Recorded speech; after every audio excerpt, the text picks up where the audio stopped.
Et après, ma travailleuse sociale m'a dit de relaxer.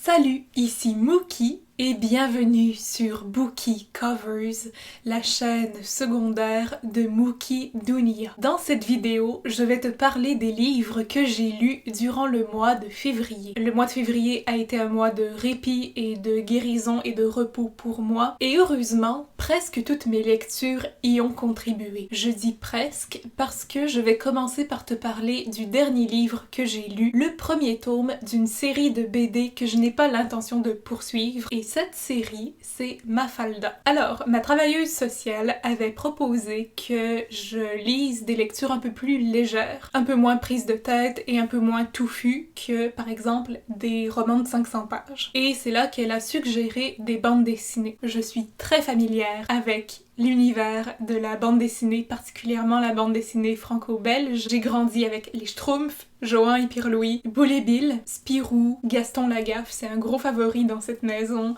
Tintin, Garfield, la célèbre bande dessinée américaine, et aussi Mafalda. Mafalda, qu'est-ce que c'est? C'est une bande dessinée argentine créée par Quino. Le premier tome a été publié en 1964, et Mafalda, c'est le nom du personnage principal, qui est une petite fille qui apprend à grandir et qui imite et observe le monde dans lequel elle évolue. Les thèmes peuvent être brodés sur plusieurs pages dans des formats de gags de 4 cases. Et ça aborde toutes sortes de thèmes qui, je trouve, ont un très grand poids historique. Ça parle du progrès, du féminisme, du pouvoir politique, de la corruption, de la guerre du Vietnam, de l'intérêt envers les cultures étrangères, le capitalisme et l'éducation. Tous ces thèmes sont abordés de manière philosophique, cynique, satirique, ironique et tous les hicks auxquels tu peux penser. Vraiment, je trouve que pour l'époque, c'est assez révolutionnaire. Sauf que dans le tome 1 seulement, le tome que j'ai lu en février, il y a 2 gags qui m'ont prise à rebrousse-poil. Le premier exemple est avec Mafalda et son amie Susanita, et Mafalda présente, mais Susanita, une poupée noire extrêmement caricaturée qui me rappelle un peu Tintin au Congo, qui, je le rappelle, a été banni de Belgique, et elle dit « Regarde, voici une poupée N-word ». Et quand Susanita exprime un malaise, Mafalda lui dit « Ne me dis pas que tu as des préjugés raciaux ». Et Susanita répond « Haha, bien sûr que non, je vais aller me laver le doigt qui a touché à la peau noire ». Si un enfant arrivait devant ce gag-là, comment est-ce qu'il l'interpréterait? Est-ce que c'est correct d'utiliser le N-word tant et aussi longtemps que tu traites tes amis de racistes? Ou est-ce que c'est mal d'être dégoûté de toucher une peau noire, mais c'est correct d'utiliser le N-word? Est-ce que Quino lui-même était raciste? Ou est-ce que il essayait d'exposer le comportement raciste envers la communauté noire? Moi, en tant qu'adulte, je peux comprendre l'ironie de la situation, mais est-ce que l'utilisation du N-word est justifiée dans ce cas-ci? Est-ce que si on rééditait ou réimprimait ce tome 1, il faudrait mieux utiliser le mot noir, qui est le mot qu'on devrait utiliser, pour que le gag coule encore mieux? Ce n'est pas à moi de répondre à ces questions-là, c'est à la communauté noire que je m'adresse. Je vous pose la question, vous, comment est-ce que vous vous sentez par rapport à ce gag-là? Parce que quand même, si on l'effaçait, ça serait une action raciste, puisque on négationnerait l'existence de propos racistes en les effaçant. Ça n'aide pas du tout la cause. Aussi, à quelle échelle est-ce que c'est de la censure? Est-ce que c'était un choix de la maison d'édition argentine ou est-ce que c'était un choix de la maison d'édition française? À quoi ça ressemble, disons, en anglais ou en allemand ou en italien ou en russe? Et après, ma travailleuse sociale m'a dit de relaxer. C'est là toutes les questions que je pose parce que j'ai une sincère curiosité envers ce genre d'archives. Je ne pense pas que c'est mon droit de vouloir supprimer une certaine parole ou un certain écrit. On devrait s'adresser vraiment aux communautés concernées qui pourraient être blessées par ce geste-là. Le deuxième exemple ressemble un peu à ça et dans la même lignée mais vise les communautés asiatiques. Donc dans la dernière portion du premier tome, il y a un intérêt envers le Japon et dans un autre gag de 4 cases, Mafalda est devant son immeuble et elle voit une passante arriver et elle étire ses paupières et commence à déblatérer tous les mots japonais qu'elle connaît. La passante s'enfuit et Mafalda se dit, après ça on se demande pourquoi il n'y a pas une ouverture aux cultures étrangères. Encore une fois, je comprends l'ironie en tant qu'adulte, mais aussi c'est un geste raciste d'étirer ses paupières. Est-ce que tu comprends un peu mon sentiment mitigé envers cette bande dessinée-là? Et si tu te sens concerné ou si tu as une opinion à propos de cette bande dessinée là, je t'invite fortement à m'éduquer dans les commentaires. Je pense que je pourrais fortement bénéficier d'une bonne dose d'éducation. Parlant d'éducation, je vais parler de mon livre audio du mois, All Boys Aren't Blue par George M. Johnson. Ce sont les mémoires de Mr. Johnson sur son expérience en tant qu'homme noir appartenant à la communauté LGBTQ+.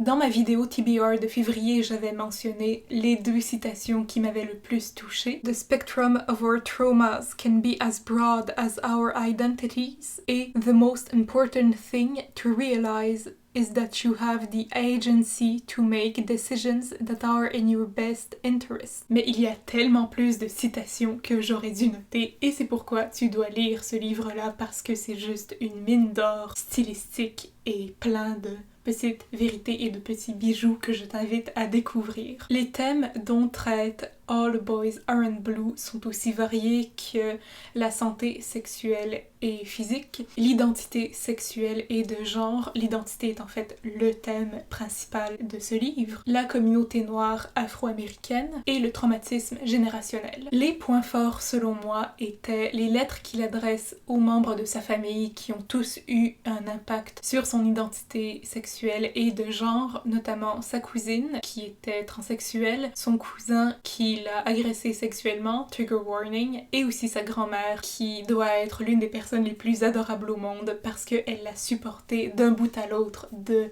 son enfance et de son adolescence et je trouve que leur relation est exquise. Tout simplement exemplaire et très touchante. J'ai aussi aimé ses commentaires sur les activités genrées et comment il a été forcé de prouver sa virilité dès un très jeune âge et comment certaines activités, certaines couleurs sont associées à la vision binaire du genre, comment notre société associe le bleu à la masculinité, des activités comme le soccer et le basketball à des activités masculines par opposition à la corde à sauter qui est une activité féminine.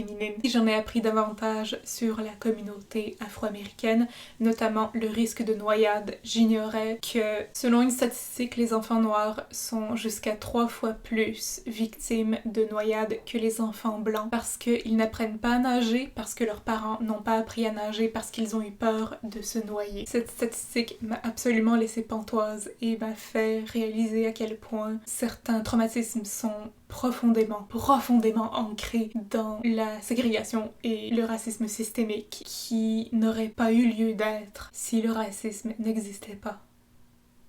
Les points moins forts ou les points faibles étaient que c'était court. C'est un très court livre audio d'à peine 5 heures. Et aussi, je n'ai rien compris au segment sur l'université et la fraternité. Je n'ai pas fait partie d'une sororité à mon université, je ne pense même pas que ça existe. Mais si tu as fait partie d'une fraternité ou d'une sororité à ton université, tu vas sûrement pouvoir t'y identifier. Le 3e livre dont je veux parler est The Henna Artist par Alka Joshi. C'était l'un de mes 2 livres numériques du mois et The Henna Artist, c'est une fiction historique qui se déroule dans les années 1950 à Jaipur, la ville rose et la capitale du Rajasthan. Alors que l'Inde vient tout juste d'acquérir son indépendance, notre héroïne Lakshmi est sur le point d'obtenir la sienne, puisqu'elle s'est fait construire une maison grâce aux revenus qu'elle a en tant que Mehendi Vali, tatoueuse de henné. Si tu ne le sais pas, le Mehendi c'est le tatouage en lui-même, le motif de henné, et l'art du Mehendi peut être performé pour toutes sortes d'occasions et de célébrations. Par exemple, certains tatouages de Lakshmi ont des vertus aphrodisiaques, mais elle fait aussi de l'argent avec d'autres petits travaux on the side au noir dont je ne vais pas parler parce que c'est quand même un spoiler. Toutefois, son indépendance est sur le point de lui échapper quand son mari, duquel elle s'était enfuie 13 ans plus tôt, la retrouve avec dans son sillage une petite sœur dont elle ne connaissait pas l'existence puisqu'elle est née l'année où elle s'est enfuie, Radha. Les thèmes de The Henna Artist sont la romance et l'adultère, l'indépendance, le féminisme, l'avortement. Je ne te conseille pas de lire ce livre si tu n'es pas à l'aise avec le thème de l'avortement, la famille trouvée et biologique, le pardon, et aussi nous avons un très bel aperçu sur la culture indienne, qui est l'un de mes points forts d'ailleurs parce que ça traite de l'Inde, ça se déroule en Inde et je veux toujours en apprendre plus sur ce merveilleux pays et cette fantastique culture. J'étais à la fois en territoire familier mais j'en ai aussi appris beaucoup, notamment les vertus qu'on attribue aux aînés et quelles sont les occasions autres que les mariages dans lesquels on performe des séances de mehendi, et aussi sur l'opposition entre la médecine ayurvédique et la médecine moderne. Tout le roman et même le glossaire à la fin et l'index étaient très bien documentés et très bien recherchés et j'ai beaucoup aimé que le style s'adapte à la connaissance du lecteur, c'est-à-dire qu'il y a beaucoup d'informations qui viennent mais ce n'est pas surchargé. C'est très bien intégré dans l'intrigue. J'ai beaucoup aimé l'évolution psychologique de Lakshmi et des personnages autour d'elle, notamment son mari, son ex-mari, qui a connu une transformation assez importante. Cela sans oublier Parvati qui n'a pas vraiment changé mais on en apprend plus sur elle. Parvati étant l'une des clientes les plus influentes de Lakshmi, il y a beaucoup plus de profondeur et de tristesse en elle que ce qu'on peut soupçonner au premier abord. Dans leur dernière interaction, l'une des scènes les plus poignantes qui se déroule dans la maison de Lakshmi, elle révèle un tout autre visage et ça s'applique aussi, comme je l'ai dit, au mari de notre héroïne, parce qu'au début il était dépeint comme le grand méchant de l'histoire, l'antagoniste, avec raison, il a vraiment été cruel et c'est ce qui rend son évolution encore plus impressionnante. J'ai aussi adoré Malik, le petit garçon qui est l'employé de Lakshmi. C'est l'un des personnages les plus sensés de tout le roman et j'ai aussi beaucoup aimé le docteur Jay Kumar qui était juste adorable. Au début on ne comprend pas vraiment son influence dans l'histoire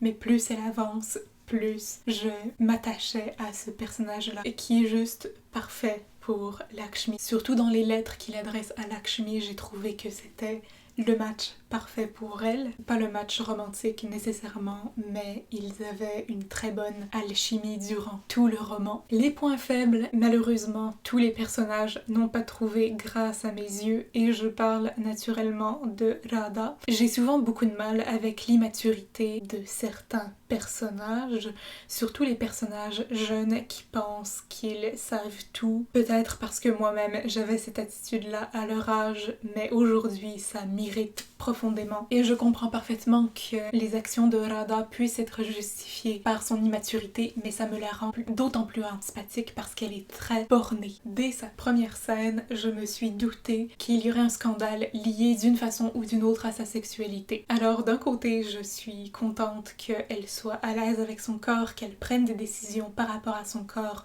surtout à un aussi jeune âge. De l'autre côté, elle n'avait pas besoin de s'en prendre à Lakshmi d'une manière aussi brutale et cruelle alors que Lakshmi l'a accueillie dans sa maison alors qu'elle avait déjà beaucoup de mal à se nourrir elle-même et à assumer ses dettes, à payer ses dettes. Je trouve qu'un peu de reconnaissance aurait fort été bienvenue. J'ai eu ce même problème avec Trail of Broken Wings par Sejal Badani. J'ai souvent parlé de ce livre dans mes dernières vidéos. C'est parce qu'il a eu un impact à la fois très traumatisant et très eye-opening pour moi. Dans Trail of Broken Wings, l'intrigue tourne autour de la violence conjugale et de l'abus psychologique, physique, sexuel que 3 sœurs ont enduré de la part de leur père. 3 sœurs et la mère. Et c'est un livre extrêmement lourd à lire, c'est très crève-cœur comme sujet. Et l'une des 3 sœurs, la plus vieille, a une fille qui elle aussi aura un lien plus tard avec la violence conjugale et au lieu de se battre contre ça, elle le normalise. Sous prétexte que son grand-père a très ouvertement parlé des abus physiques et psychologiques qu'il infligeait à ses filles. En fait, c'est pas vraiment sa faute, d'une part, parce qu'elle s'est fait dire que la violence conjugale était normale. D'un autre côté, est-ce que tu ne serais pas plutôt portée à écouter les victimes de violences conjugales? C'est ça mon problème avec les personnages immatures, c'est parce qu'ils sont tellement pris dans cette espèce de vision tunnel et c'est tellement un mauvais choix ou un choix qui n'est pas réfléchi à 100% et qu'on en perd finalement le propos ou le message. En tout cas, c'est mon cas et c'est pour ça que j'ai trouvé Radha très agaçante parce qu'elle exprimait cette même immaturité et ce même refus d'écouter les personnes qui s'occupent d'elle et qui l'aiment et qui ne veulent que son bien. Et dans le style, j'ai repéré quelques clichés comme a breath she didn't know she was holding. A breath she didn't know she was holding.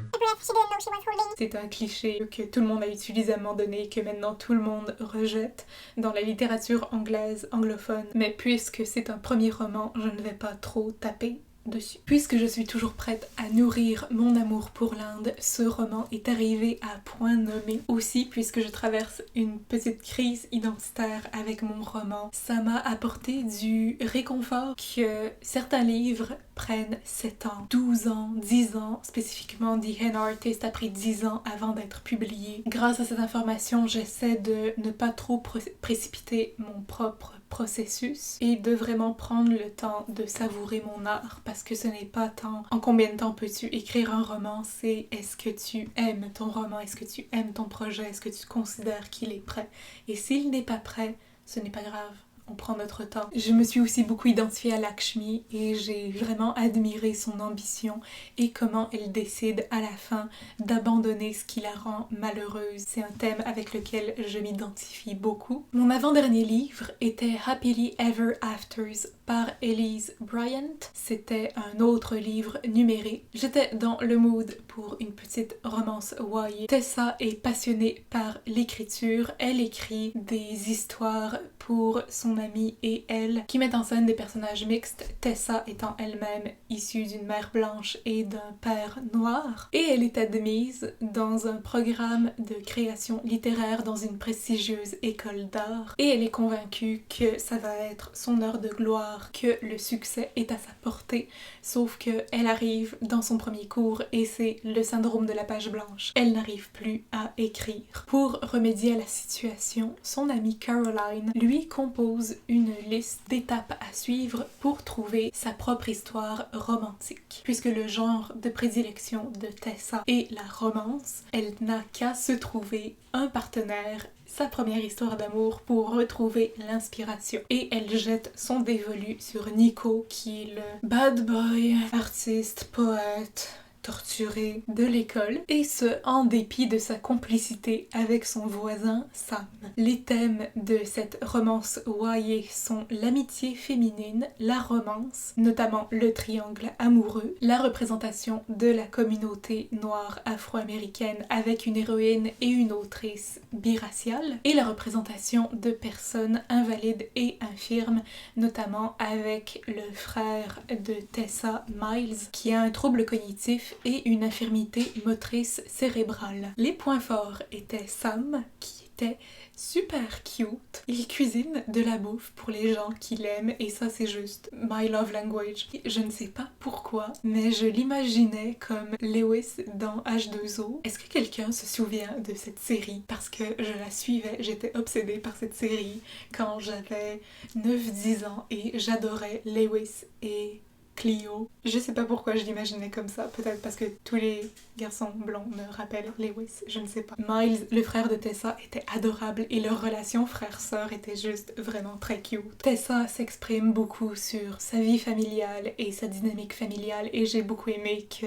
la famille soit l'une de ses valeurs maîtresses. Selon moi, que Tessa ait un syndrome de la page blanche et soit en panne d'inspiration et échoue, qu'elle apprenne à échouer, était beaucoup plus relatable, crédible que Kat dans, comment ça s'appelle, Fangirl par Rainbow Rowell, qui se trouvait juste au-dessus de tout et publiait de la fanfiction, alors que c'est pas si bien vu en création littéraire. En création littéraire, il faut présenter son œuvre originale, à moins que ça soit une revisitation d'un conte, à moins que ça soit l'utilisation pour un exercice spécifiquement, mais présenter de la fanfiction comme son œuvre originale, c'est beaucoup moins bien vu. Je souligne ça au cas où tu voulais rentrer dans un programme de création littéraire, tu es désormais averti. J'ai beaucoup aimé l'évolution psychologique de Tessa. J'en parle beaucoup parce qu'on est beaucoup dans sa tête, mais j'ai apprécié qu'elle assume ses erreurs finalement. Et j'ai beaucoup aimé sa représentation du syndrome de l'imposteur et de son anxiété vieillissante et mentale. J'ai trouvé super triste que Tessa se force à ignorer les micro-agressions de Nico et de ses amis, qu'elle choisisse délibérément d'ignorer son instinct, ses impressions, au profit de ses hormones. Et je peux m'identifier à cette narrative. Les choses que j'ai faites pour plaire à des gens. Mais je te le dis, si tu te sens forcé de changer pour une personne qui te plaît, cette personne n'en vaut pas la peine. Je te le dis, je te le répète, je vais le répéter jusqu'à la fin de mes jours à mon miroir et à toi. Cette personne n'en vaut pas la peine. Et c'est d'autant plus triste que Tessa, qui a déjà dû avoir beaucoup de challenges par rapport à son identité biraciale, soit en plus forcée dans une relation de couple de s'effacer. Et c'est vraiment frustrant, mais je trouve aussi que c'est une histoire extrêmement importante, c'est pourquoi je t'encourage à la voir dans ta bibliothèque numérique, audio ou physique. J'ai aussi aimé la représentation de l'amitié féminine, combien certaines amitiés peuvent être très saines, pas toujours bitchy, mais que ce n'est pas toujours rose, et qu'on peut se montrer toxique ou trop lourd envers nos amis sans même s'en apercevoir. Et finalement, personnellement, pour les points forts, j'aime beaucoup les intrigues qui se basent sur des listes. Contrairement à I Believe in a Thing Called Love par Maureen Goo, qui était l'un de mes pires livres de 2020, j'ai aimé que Tessa garde la tête froide et considère que la liste n'est pas nécessairement à suivre littéralement step by step, que c'était plus un guide général sur comment elle devrait interagir avec ses intérêts amoureux et quel scénario pourrait être plausible. Je trouvais juste ça bon enfant, à ne pas trop prendre au sérieux, qu'elle réagisse de manière organique aux événements. Les points faibles, le style d'écriture était plus factuel, plus simple, moins poétique que ce à quoi je suis habituée, mais ce n'est pas très grave, c'est le genre contemporain, surtout dans les YA. Nico, il représente tout ce que jaillit de l'univers de la littérature, des programmes de littérature. C'était la quintessence du snobisme, cette espèce d'hypocrisie dans son activisme performatif. Par exemple, son groupe d'amis décide d'aller déranger une communauté de petites personnes qui se sont explicitement retirées de la société. Et quand l'un des amis de Nico appelle les petites personnes des nains, Nico dit « Non, non, on doit pas dire nain. Hein, Tessa, on doit dire petite personne. » Mais il va quand même déranger les dites petites personnes. Il y a des personnages qui se méritent une gifle avec une chaise. Aussi un autre détail, je n'aime pas vraiment quand les personnages, les protagonistes décident de mentir. C'est une histoire aussi vieille que le monde. Mentir c'est mal, ça fait boule de neige. Et surtout les gros mensonges. Tous les adolescents mentent à un moment ou à un autre, mais un gros mensonge comme celui que Tessa performe, qui lui crée une anxiété immense, ça ne me rejoint pas. Je trouve ça irréaliste, je trouve ça immature, encore une fois. Peut-être aussi que en tant que lectrice adulte, je vois encore mieux le mensonge, je vois encore mieux ses répercussions qu'une personne qui serait de cet âge-là ou plus jeune. Mais je trouve quand même que c'est un peu cheap comme développement d'intrigue et comme retournement de situation. Et finalement, comme je l'ai dit tout à l'heure, je n'ai pas vraiment aimé que Tessa ignore tous ses signaux et ses instincts et son anxiété. Mais en même temps, je comprends cette espèce d'acharnement romantique.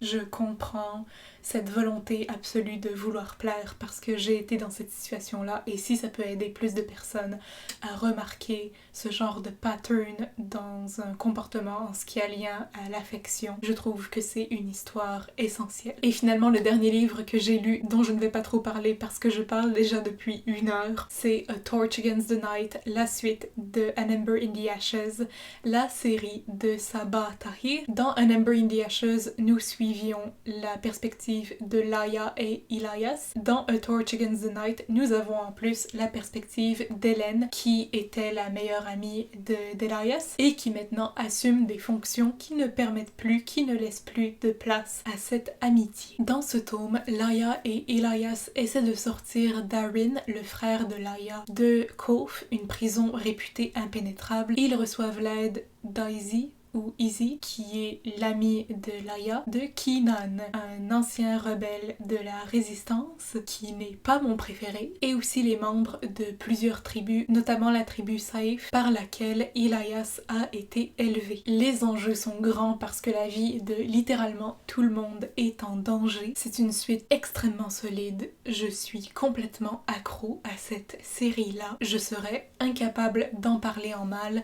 mais j'ai l'intention de faire des vidéos critiques individuelles de chaque tome. An Ember in the Ashes devrait sortir bientôt et après ce sera naturellement le tour de A Torch Against the Night. En attendant, je te recommande fortement de bondir sur ces 2 premiers tomes-là pour ne rien manquer de mes prochaines vidéos et aussi parce que c'est une série absolument incroyable. Et voilà, c'est tout pour cette vidéo. J'espère que tu as apprécié. Dis-moi dans les commentaires quelle a été ta lecture préférée de février 2021. N'hésite pas à me suivre sur Instagram et sur ma chaîne principale Mookie Dunia où je présente mes chorégraphies et autres créations. Abonne-toi, partage, aime et commente, tu connais la chanson. Sur ce, c'est tout pour moi. Je m'appelle Mookie et j'espère que tu trouveras ton prochain coup de cœur sur Bookie Covers. Bye! La la la la la la. Ma voix part. Pourquoi? L'agneau, la.